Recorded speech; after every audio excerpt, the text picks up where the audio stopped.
Magic Grasshopper is a futuristic mode of transportation that transcends time and space. The carriage is a hybrid combination of two carriages, one that exists in Versailles and one that exists in Castillo Chapultepec in Mexico City. My new imagined carriage is sort of a combination of taking elements from both of those specific sites to reimagine my own. Since I'm taking influence from a carriage that exists in Castillo de Chapultepec, I wanted to reference the site specifically in the name. Chapultepec translates to on the hill of the grasshopper. That's where the title of the work comes from. It's sort of this futuristic, indigenous reimagining of this site and thinking about a carriage and a carousel that together form this imagined mode of transportation.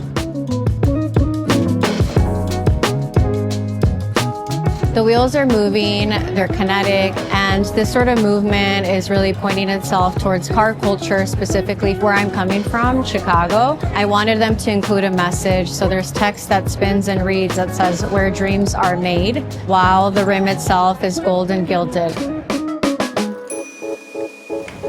The inside of the sculpture is a metal frame that holds all of the work together, and then the exterior is made through all of these various elements, some found, but they have also been manipulated with paint, piping.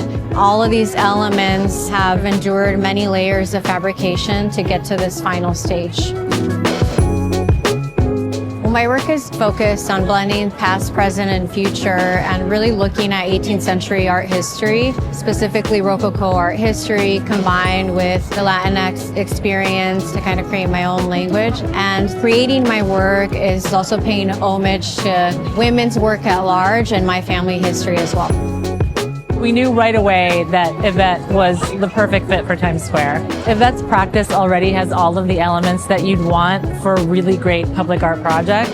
It's got so many different layers to it that really draw you in. The materials she uses are familiar, especially her signature faux frosting. It looks just like the icing on a cake, and it's a super alluring way to just engage people with the work on a very surface level. But the exciting part is that there's so many layers underneath, and if you're willing to follow them, she is telling you stories about identity, belonging, migration, colonial histories, and it's a story that's both personal. She's talking about her own personal experiences through her work, but also stories that are universal, that are still unfolding in real time today, but also span centuries.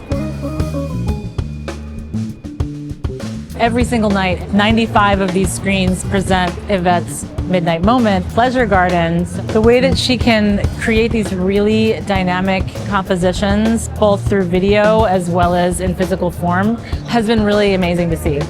I'm often looking at the objects that adorn the domestic space that are all sort of residues of colonialism and that are referencing this specific time in art history and kind of questioning our attraction to them, why we collect them, what is sort of the deeper meaning there.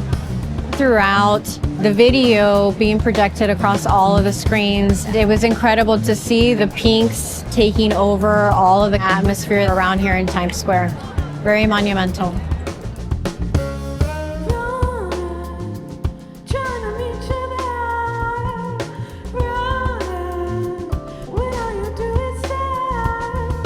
It's fitting that we're here on Broadway where so many dreams are made to celebrate an artwork that is about dreaming and making dreams come true.